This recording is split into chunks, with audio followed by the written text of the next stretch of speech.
Ici à Juvisy, Flammarion y a travaillé, il avait son bureau, sa bibliothèque, mais c'était aussi sa demeure. Donc il y vivait, il y a sa chambre, et il a aussi d'autres activités que l'astronomie qui sont archivées, qui sont mémorisées ici.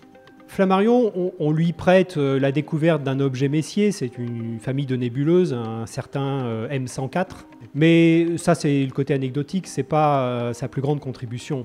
Flammarion, au contraire, s'est intéressé à la diffusion des sciences vers le public, à la vulgarisation.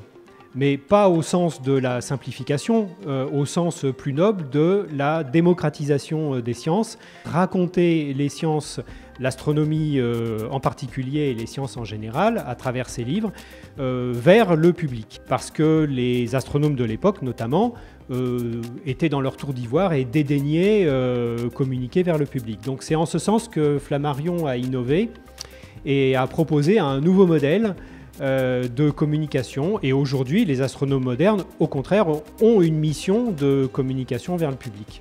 Aujourd'hui, l'observatoire est vivant par l'accueil du public, l'accueil dans les journées du patrimoine, à l'occasion d'autres événements dans l'année. Il y a aussi des observations faites dans cette belle lunette derrière moi qui est fonctionnelle, qui a été restaurée. Ces observations sont accessibles sur le site de la Société astronomique de France.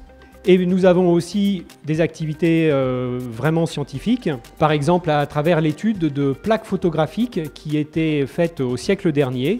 Sur ces plaques de verre recouvertes d'une émulsion photographique, on peut trouver de petits objets du système solaire, des astéroïdes qui étaient inconnus à l'époque et qu'on redécouvre aujourd'hui. On parle de prédécouverte. Et ça, c'est une véritable contribution scientifique moderne.